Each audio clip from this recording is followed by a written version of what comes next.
बात करेंगे सीटेट के प्रीवियस ईयर के पेपर के बारे में।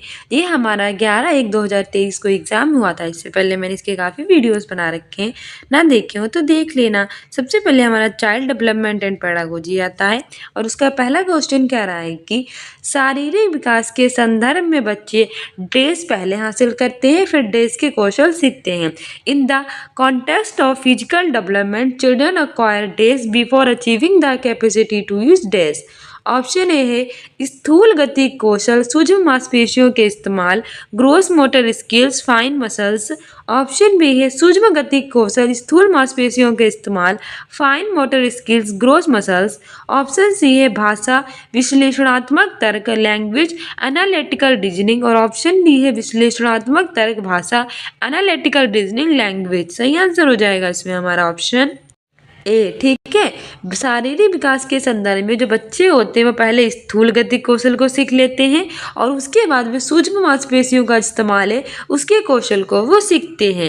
हमारी व्याख्या भी कह रही है कि शारीरिक विकास के संदर्भ में जो चिल्ड्रंस होते हैं वो पहले स्थूल गति कौशल के लक्ष्य जो होते हैं उसको हासिल कर लेते हैं, फिर जो सूक्ष्म मांसपेशियां होता है उसका इस्तेमाल कैसे किया जाता है उसको सीखते हैं।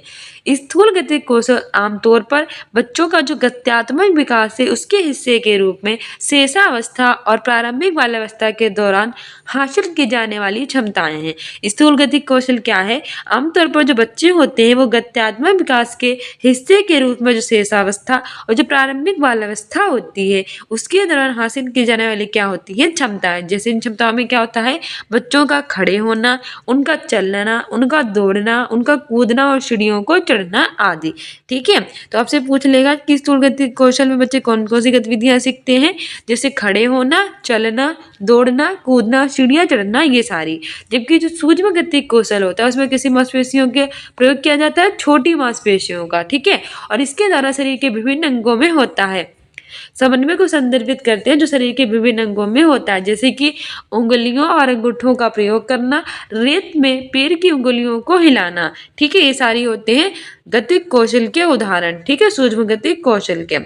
अगला क्वेश्चन कह रहा है कि बाल विकास के समकालीन सिद्धांत बच्चों के बारे में क्या समझ रखते हैं? Contemporary theories of child development views children as. Option A है कि बच्चे कोरी पट्टी हैं जिन्हें वातावरण के अनुकूल पूरी तरह से ढाला जा सकता है। Blank slate who can be totally as per the environment. दूसरा कह रहा है कि बच्चे सक्रिय उद्देश्यपूर्ण प्राणी हैं जिनके अपने खुद के विकास में महत्वपूर्ण भूमिका है। Active purposeful being who contributes sustainability to their own development. तीसरा कह रहा है कि बच्चों के विकास की व्यवस्थित योजना जन्मजात होती है जिसे बदला नहीं जा सकता। Having an plan for orderly growth that can not be changed. और चौथा कह रहा है कि बच्चों के विकास की दिशा आनुवांशिक रूप से क्रमादेशित होती है जिसे बदलने के लिए वे कुछ भी नहीं कर सकते। Genetically programmed being who can not do anything to alter their own course of development. सही आंसर हो जाएगा इसमें हमारा ऑप्शन बी। ठीक है, जो बच्चे होते हैं वो सक्रिय उद्देश्यपूर्ण प्राणी होते हैं जिनके अपने खुद के विकास में क्या होती है? महत्वपूर्ण भूमिका होती है।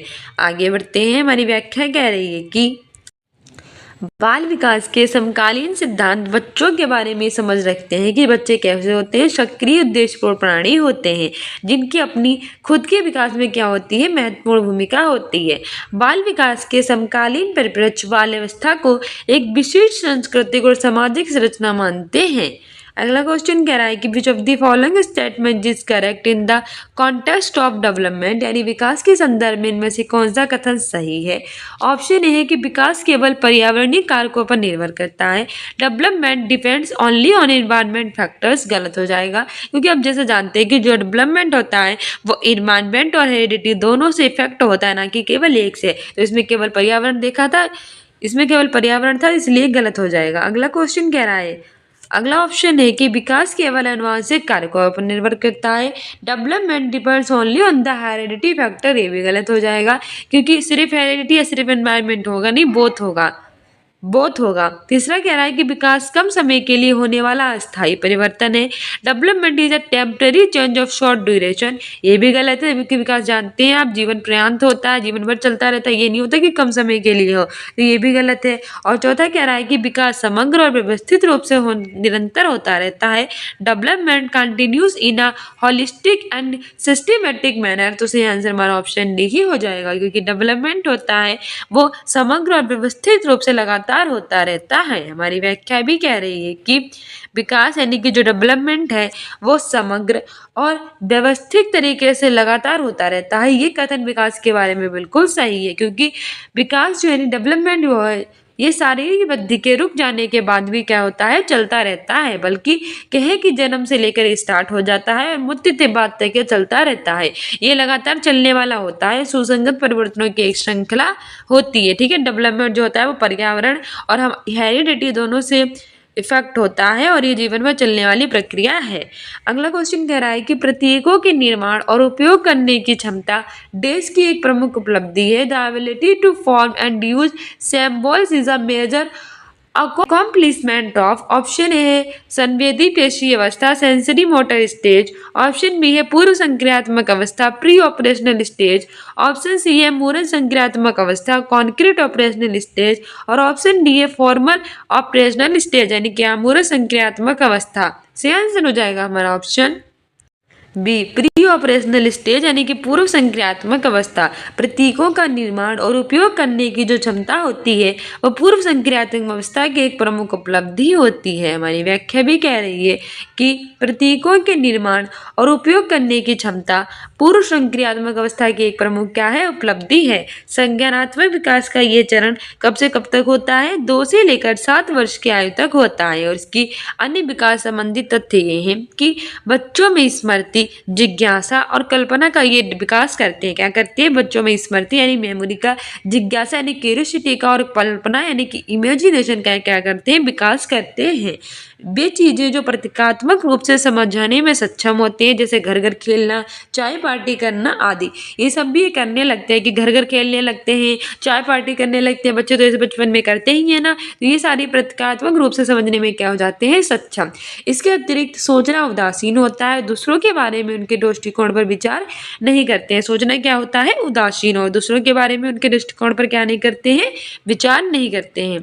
आगे बढ़ते हैं। अगला क्वेश्चन कह रहा है कि पियाजे के सिद्धांत के अनुसार कौन सी प्रक्रिया है जो एक शिशु की क्रिया का वर्णन करती है, जिसमें वे गोलाकार वस्तुओं की जगह समकोण वस्तुओं तक पहुंचने के लिए अपने हाथ के पकड़ने के तरीकों को बदलती हैं। In Piaget's theory what process describe an infants action what when she changes the way she holds her hand as she reaches for round object as opposite to square ones। Option A कह रहा है हमारा समायोजन, option B है अनुबंधन यानी कि conditioning, option C है अंतर विषयकता यानी इंटर सब्जेक्टिविटी, और ऑप्शन डी है स्कीमा। तो सही आंसर हो जाएगा हमारा ऑप्शन ए समायोजन यानी कि अकोमोडेशन। ठीक है, हमारी व्याख्या भी कह रही है कि पियाजे के सिद्धांत के अनुसार समायोजन, हमारी व्याख्या भी कह रही है कि पियाजे के सिद्धांत के अनुसार समायोजन वह प्रक्रिया होती है जो एक शिशु की क्रिया का वर्णन करती है।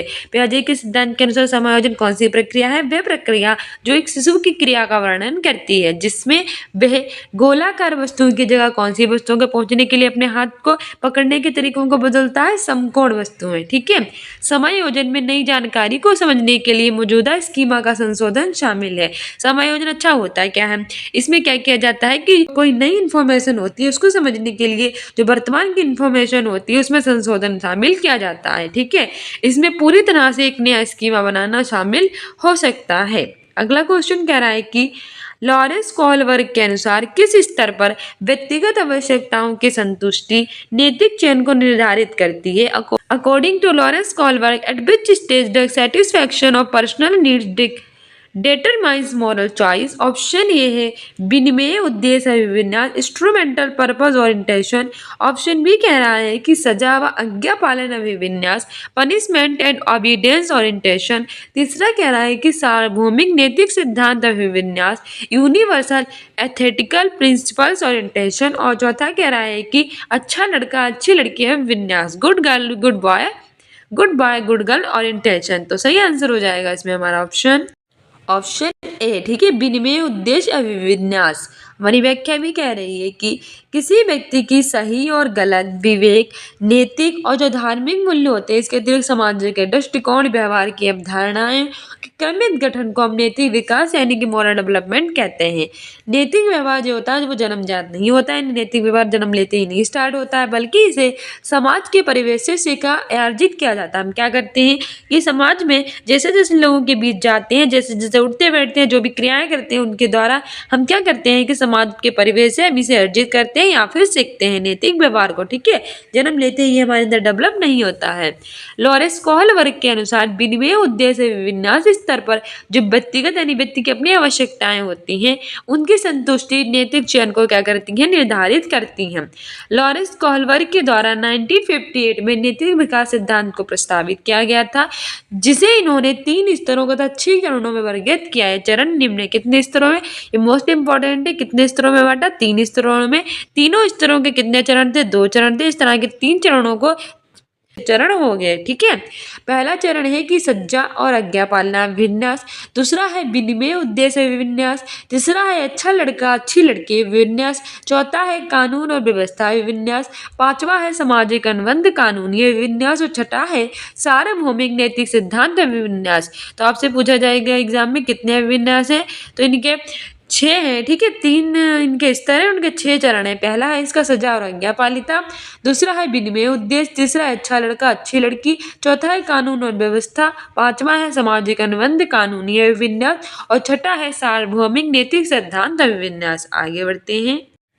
अगला क्वेश्चन कह रहा है कि लेव वाइगोत्स्की ने प्रतिपादित किया कि बच्चों के सीखने को सुसाधित करने के लिए उन्होंने Lev Vygotsky propose that children should be provided days to facilitate learning. Option A है नकारात्मक प्रतिपुष्टि देनी चाहिए, निगेटिव फीडबैक। ऑप्शन बी है इनाम देने चाहिए, रिवॉर्ड्स। ऑप्शन सी है पाठ प्रदान करना चाहिए, स्कैफोल्डिंग। और चौथा कह रहा है कि सकारात्मक पुनर्वलन देना चाहिए, पॉजिटिव रेनफोर्समेंट। सही आंसर हो जाएगा इसमें ऑप्शन सी, स्कैफोल्डिंग यानी कि पाठ प्रदान करना चाहिए। हमारी व्याख्या भी कह रही है कि लेव वाइगोत्स्की ने प्रतिपादित किया था कि जो बच्चे थे उन्हें सीखने को सुसाधित करने के लिए क्या प्रदान करना चाहिए, पाठ यानी कि ढांचा। वैसे ही मैंने आपको बताया था कि जो बच्चे होते हैं वो अपनी मंजिल को प्राप्त करना चाहते हैं, उनकी मंजिल यहाँ पे, और इसके लिए वो यहाँ पर पहुँच गए हैं और यहाँ पर उन्हें पहुँचना है, लेकिन बीच में वो उन मुश्किल का सामना कर रहे हैं। अगर कोई टीचर यहाँ पे उनकी थोड़ी हेल्प कर देता है, उन्हें पाठ या ढांचा प्रदान कर सकता है, देता है, तो वो ऐसे करके चले जाएंगे और अपनी मंजिल तक पहुँच जाएंगे। तो यानी कि बच्चे कहीं पे थोड़ा सा अटकते हैं तो वहाँ पे उनकी हेल्प देना, क्यूज वगैरह के द्वारा उन्हें संकेत देना, उनके माध्यम से उन्हें पाठ या ढांचा प्रदान करना, और ऐसा अगर हम करते हैं तो बच्चे क्या कर देते हैं, अपनी मंजिल तक पहुँच जाते हैं। तो वही होता है स्कैफोल्डिंग यानी कि पाठ ढांचा कहलाता है। ठीक है, यदि बालक को थोड़ा सहयोग मिल जाता है तो दूसरे स्तर को प्राप्त करते हुए वो क्या कर लेते हैं, सीख लेते हैं, और ये प्रक्रिया बालक के लिए एक मार्जन का कार्य करती है, यानी पाठ ढांचे का कार्य करती है। इसीलिए बाहरी व्यक्ति के सहारे से बच्चों द्वारा सीखना ही पाठ या मार्जन स्कैफोल्डिंग कहलाता है। और इस सहयोग की आवश्यकता बालक के लिए सदैव नहीं होती, बल्कि शुरुआत में होती है। यानी कि बच्चे होते हैं उन्हें हमेशा इसकी जरूरत नहीं पड़ती है, कभी कभी इनकी जरूरत पड़ती है जब वो कहीं पे अटक जाते हैं। ठीक है, अगला क्वेश्चन कह रहा है कि लेव वाइगोत्स्की ने प्रस्तावित किया कि सोच, लेव Vygotsky propose that thinking. Option A है कि बच्चों और किसी अन्य व्यक्ति के बीच सहभागी गतिविधियों के दौरान सह निर्मित की जाती है, is co-constructed during sharing activities between the child and another person। Option B है का बच्चों के संदर्भ से कोई सरोकार नहीं है, takes place outside of child's context. तीसरा कह रहा है कि तब घटित होती है जब उत्तेजना और प्रतिक्रियाओं का अनुबंधन होता है, happens when stimulus and response get paired together. और चौथा कह रहा है कि का भाषा के विकास से कोई संबंध नहीं, is not related to development of language. सही आंसर हो जाएगा इसमें हमारा ऑप्शन ए कि बच्चों और किसी अन्य व्यक्ति के बीच सहभागी गतिविधियों के दौरान सह निर्मित की जाती है। लेव वाइगोत्स्की ने प्रस्तावित किया है कि सोच जो होती है, थिंकिंग जो होती है, बच्चों और किसी अन्य व्यक्ति के बीच सहभागी गतिविधियों के दौरान सह निर्मित होती है। ठीक है, ऑप्शन ए सही हो जाएगा। हमारी व्याख्या भी कह रही है कि लेव वाइगोत्स्की एक रूसी मनोवैज्ञानिक है। कैसे हैं, रूसी, जिन्होंने सामाजिक सांस्कृतिक विकास के सिद्धांत का क्या रखा, प्रस्ताव। इस सिद्धांत में वाइगोत्स्की बच्चों के विकास में समाज और संस्कृति की भूमिका पर बल देते हैं। किसके, समाज और संस्कृति की भूमिका पर। उन्होंने प्रस्तावित किया कि सोच बच्चों और किसी अन्य व्यक्ति के बीच सहभागी गतिविधि के दौरान सह निर्मित की जाती है। अगला क्वेश्चन कह रहा है कि in desk classroom the child is an active participant in the learning process and learning as per her own pace needs and capacities. यानी कि डेस्क कक्षा कक्ष में बच्चे सीखने की प्रक्रिया में सक्रिय भागीदारी करते हैं और वे अपनी गति, जरूरतों और क्षमताओं के अनुसार सीखते हैं। ऑप्शन ए है प्रोग्रेसिव, प्रगतिशील। ऑप्शन बी है टीचर सेंटर्ड, शिक्षक केंद्रित। ऑप्शन सी है बेवरिस्टिक्स यानी कि व्यवहारवादी। और ऑप्शन डी है पाठ्य पुस्तक केंद्रित यानी कि टेक्स्ट बुक सेंट्रिक। सही आंसर हो जाएगा ऑप्शन है प्रोग्रेसिव यानी कि प्रगतिशील। हमारी व्याख्या भी कह रही है कि प्रगतिशील कक्षा कक्ष में यानी एक कक्षा जो प्रगतिशील होती है उसमें बच्चे क्या करते हैं कि अपने सीखने की प्रक्रिया में सक्रिय भागीदारी एक्टिव पार्टिसिपेट करते हैं और वे अपनी गति, अपनी जरूरतों, अपनी क्षमताओं के अनुसार सीखते हैं। प्रगतिशील कक्षा जो होती है वो प्रगतिशील शिक्षा का भाग होती है। बिल्कुल सही बात है। अगर कक्षा ही प्रगतिशील होगी तो ऑटोमेटिक शिक्षा प्रगतिशील मिलेगी। तो हमारी प्रगतिशील कक्षा जो होती है हमारी प्रगतिशील शिक्षा का एक पार्ट होती है जो हर बच्चे की क्षमता में विश्वास को रखती है। और प्रगतिशील शिक्षा के जनक कौन है? जॉन डीवी महोदय हैं। ये भी याद रखना। आगे बढ़ते हैं। अगला क्वेश्चन कह रहा है कि बहुबुद्धि के सिद्धांत के अनुसार हर व्यक्ति में according to the theory of multiple intelligence every individual has. Option A सामान्य क्षमताओं का एक समूह होता है, a set of general abilities. दूसरा कह रहा है कि एक निश्चित आईक्यू बुद्धि लब्धि होती है जो जन्म के समय तय हो जाती है, a fixed IQ determined at the time of birth. तीसरा कह रहा है कि अलग अलग मात्रा में विभिन्न संज्ञानात्मक क्षमताएं होती हैं, different cognitive abilities in different amounts. और चौथा कह रहा है कि 5 प्रकार के संज्ञानात्मक कौशल होते हैं, 5 टाइप्स ऑफ कॉग्निटिव एबिलिटीज। तो सही आंसर हो जाएगा हमारा इसमें ऑप्शन सी कि अलग अलग मात्रा में विभिन्न संज्ञानात्मक क्षमताएं होती हैं। बहुबुद्धि सिद्धांत के अनुसार हर व्यक्ति में क्या होता है कि अलग अलग मात्रा में विभिन्न संज्ञानात्मक क्षमताएं जो होती हैं वो होती हैं।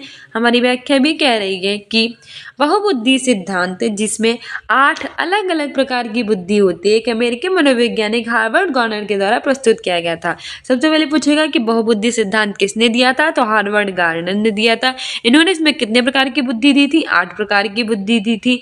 और कहाँ के वैज्ञानिक थे? अमेरिका के, रूस के, कहाँ के? तो सही आंसर हो जाएगा अमेरिका के मनोवैज्ञानिक थे। इस सिद्धांत के अनुसार हर व्यक्ति में अलग अलग मात्रा में संज्ञानात्मक क्षमताएं होती हैं और इनकी 8 प्रकार की बुद्धि एग्जाम्स के लिए इंपॉर्टेंट है। तो कौन कौन सी 8 प्रकार की? पहली है भाषाई बुद्धि यानी कि भाषा की बुद्धि। दूसरी है तार्किक गणितीय बुद्धि। तीसरी है स्थानिक बुद्धि। चौथी है संगीतमय बुद्धि। पांचवी है शरीर और गतिज बुद्धि। छठी है अंतरावृत्तिक बुद्धि। सातवीं है अंतःवृत्तिक बुद्धि और आठवीं है प्राकृतिक बुद्धि। किसने दी है? हार्वर्ड गार्डनर ने। कहाँ थे? अमेरिका के मनोवैज्ञानिक थे। कितनी प्रकार की दी है? 8 प्रकार की। कौन कौन सी है? भाषा यानी कि लैंग्वेज बुद्धि है। तार्किक गणितीय बुद्धि है जो मैथमेटिक्स वगैरह में प्रयोग की जाती है। स्थानिक बुद्धि होती है, संगीत में होती है यानी म्यूजिक वगैरह से। शरीर और गतिज बुद्धि होती है, अंतःव्यक्तित्व होती है और प्राकृतिक यानी नेचुरल होती है। ठीक है। अगला क्वेश्चन कह रहा है कि बालक और बालिकाओं की निजी भाषा संज्ञानात्मक विकास में महत्वपूर्ण भूमिका रहती है क्योंकि वह स्वभाव चिंतन को निर्देशित और नियंत्रित करती है। इस प्रक्रिया के समर्थक हैं children's private speech play an important role in cognitive development because it helps in guiding and regulating self thinking. This concept is supported by. Option A है नॉम चॉम्स्की, किसे नॉम चॉम्स्की ने सपोर्ट किया है। Option B है gene पियाजे, किसे gene पियाजे ने support किया है। ऑप्शन सी है जीरोम ब्रूनर। ऑप्शन डी है लेव वाइगोत्स्की। तो बताइए निजी भाषा को किसने दिया है? सही आंसर हो जाएगा हमारा ऑप्शन डी लेव वाइगोत्स्की। जो निजी भाषा, ठीक है, जो प्राइवेट लैंग्वेज है उसके लिए किसने प्रत्यय के समर्थक थे? लेव वाइगोत्स्की थे। हमारी व्याख्या भी कह रही है कि बालक और बालिकाओं की निजी भाषा संज्ञानात्मक विकास में क्या करती है? महत्वपूर्ण भूमिका को निरखती है क्योंकि वे स्वभाव चिंतन को निर्देशित और नियंत्रित करती है। इस प्रत्यय के समर्थक कौन है? लेव वाइगोत्स्की। बच्चे आत्म मार्गदर्शन और आत्मनिर्देशन के लिए क्या करते हैं? निजी भाषा का प्रयोग करते हैं। कौन करता है निजी भाषा का प्रयोग? बच्चे। किसके लिए? आत्म मार्गदर्शन यानी स्वयं का मार्गदर्शन करने के लिए, आत्मनिर्देशक को निर्देशित करने के लिए। ठीक है। और निजी भाषा किसने दिया था? किसने दिया था? लेव वाइगोत्स्की ने दिया था। ठीक है। अगला क्वेश्चन कह रहा है कि बच्चों में जेंडर रूढ़िवादिता और जेंडर भूमिका अनुरूपता को कम करने के लिए निम्न में से कौन सा प्रभावी युक्ति है? The following is an effective strategy is reducing children's gender stereotyping and gender role कॉन्फर्मिटी।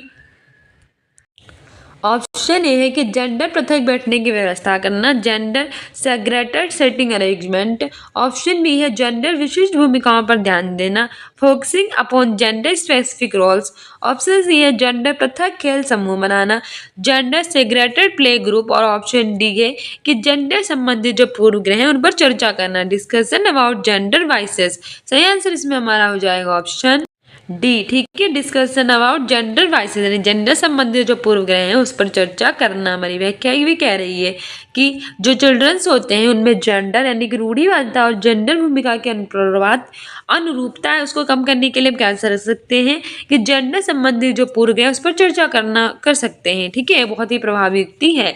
कक्षा परिचर्चाएं बच्चों के समग्र व्यक्तित्व को आकार देने या निर्माण करने में महत्वपूर्ण भूमिका निभाती है। कक्षा परिचर्चा क्या करती है कि बच्चों का अच्छे से व्यक्तित्व को आकार देने के लिए उसका निर्माण करने में एक बहुत ही इंपॉर्टेंट रोल प्ले करती है। परिचर्चाएं बच्चों को न केवल उसके दृष्टिकोण को प्रस्तुत करने में मदद करती हैं बल्कि दूसरे की जो धारणा है उसका भी पता लगाने में क्या करती है, हेल्प करती हैं। इसे बच्चों का सर्वांगीण सोच को आकार देने में मदद मिलती है। इसे बच्चों को अलग अलग तरह से सोचने में यानी हर तरह से सर्वांगीण सब तरह से सोचने को आकार देने में क्या करती है, हेल्प करती है। अगला क्वेश्चन कह रहा है कि सीखने सिखाने को हर बच्चों के लिए उपयुक्त व प्रभावशाली बनाने के लिए शिक्षिका को in order to make teaching and learning effective for every child the teacher should. Option A है कि बच्चों को संलग्न करने के लिए विविध गतिविधियां करनी चाहिए, use multiple strategies to engage children. दूसरा कह रहा है कि व्यक्तिगत विभिन्नताओं को नजरअंदाज व खारिज करना चाहिए, इग्नोर एंड डिसरेगार्ड इंडिविजुअल डिफरेंसेस। तीसरा कह रहा है कि मूल्यांकन के तरीकों में बेहद अनम्य होना चाहिए, we absolutely rigid in her assessment method। और चौथा कह रहा है कि एक समान व मानकीकृत पाठ्यचर्या का पालन करना चाहिए, follow uniform and structured curriculum. सही आंसर इसमें हमारा हो जाएगा ऑप्शन ए कि बच्चों को संलग्न करने के लिए विविध गतिविधियां करनी चाहिए। ठीक है, सीखने सिखाने को हर बच्चों के लिए उपयुक्त और प्रभावशाली बनाने के लिए एक टीचर को क्या करना चाहिए, हमारे टीचर होने के क्या दायित्व है कि बच्चों को हम उसमें संलग्न रख सकें यानी कि इंगेज हो जाएंगे बच्चे, उसके लिए अलग अलग गतिविधियां करनी चाहिए क्योंकि एक ही गतिविधि करेंगे तो बच्चे क्या हो जाएंगे, बोर हो जाएंगे। और नजरअंदाज और खारिज तो हमें करना नहीं चाहिए, कभी बच्चों को हम इग्नोर नहीं कर सकते, हमें उनके हमेशा सबको प्राथमिकता देनी चाहिए। ठीक है, मूल्यांकन की करीतों में बेहतर में होना चाहिए भी गलत है और मानकीकृत पाठ्यक्रम का कभी पालन करना नहीं चाहिए एक समान। ठीक है, हमें अलग अलग। ठीक है, हमारी व्याख्या कह रही है कि सीखने सिखाने को हर बच्चों के लिए उपयुक्त और प्रभावशाली बनाने के लिए एक शिक्षिका को बच्चों को संलग्न करने के लिए इंगेज करने के लिए अलग गतिविधियां प्रयोग करनी चाहिए। बालकों में सार्थक सीखने को बढ़ावा देने के लिए शिक्षकों को अलग अलग कार्यों, विषयों और भौतिक समायोजन में विभिन्न पद्धतियों का उपयोग करके एक ही अवधारणा, प्रक्रिया, दृष्टिकोण को क्या करना चाहिए, हमें पढ़ाना चाहिए। हमारा अगला क्वेश्चन कह रहा है कि in a socio constructivist classroom recall based written test should be the only basis of assessment. Reason है कि children learn most effectively by rote memorisation. तो करेक्ट ऑप्शन चूज करना है यानी कि एक सामाजिक रचनात्मक कक्षा में स्मरण पर आधारित लिखित परीक्षाएं मूल्यांकन का एकमात्र तरीका होनी चाहिए, एकमात्र तरीका नहीं होगी तो पहला गलत है। दूसरा कह रहा है कि बच्चे रटकर स्मरण करने के द्वारा सबसे प्रभावी ढंग से सीखते हैं, तो ये भी गलत है। रट्टा मार के सिखाओ सबसे प्रभावी है, बिल्कुल गलत बात है ना, तो रट्टा मार के कभी बच्चों को सिखाना नहीं चाहिए। सही विकल्प चूज करने के लिए कह रहा है तो हमें पता है कि दोनों ऑप्शन गलत है। पहला कह रहा है कि और दोनों सही है तो गलत हो जाएगा क्योंकि दोनों रॉन्ग है। दूसरा कह रहा है कि और दोनों सही है, ये भी रॉन्ग हो जाएगा क्योंकि सही नहीं है। तीसरा कह रहा है कि ये सही है और ये भी गलत है। सही आंसर हो जाएगा हमारा ऑप्शन डी क्योंकि ये हमसे कह रहा है कि हमारा ए एंड आर फास्ट यानी ये और दोनों। रचनात्मक कक्षा में स्मरण पर आधारित लिखित परीक्षाएं मूल्यांकन का एकमात्र तरीका होनी चाहिए, कथन गलत होगा है क्योंकि सामाजिक रचनात्मक कक्षा वैसी होती है जो ज्ञान को एक समाज के निर्माण के रूप में बनाती है। इसमें अधिगम और संज्ञानात्मक विकास के कई सारे पहलुओं को प्राथमिकता दी जाती है, ना कि सिर्फ एक ही पहलू को प्राथमिकता दी जाती है।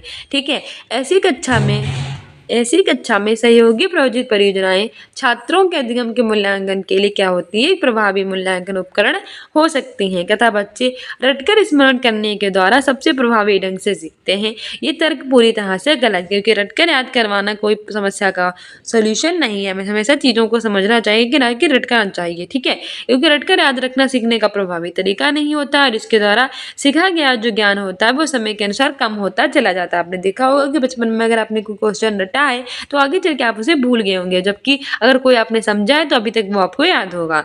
इसमें नई और पूर्व सूचना के बीच कोई संबंध नहीं होता, इसलिए विकल्प डी के अंतर्गत ये और दोनों गलत हैं। अगला हमारा असर्शन और रीजन वाला है। असर्शन ये कह रहा है कि inclusive education reference to an education system that accommodates all children regardless of their physical, intellectual, social, emotional, linguistic और अदर कंडीशन। और रीजन कह रहा है कि inclusion is not confined to the disabled but is broader term, choose the correct option. तो option ये है कि समावेश, ठीक है, तो हमारा समावेशी शिक्षा एक शैक्षिक तंत्र को संबोधित करता है जिसमें बच्चों की शारीरिक, मानसिक, सामाजिक, संवेगात्मक, भाषाई व अन्य विशेषताओं को न देखते हुए सभी बच्चों का समायोजन किया जाता है।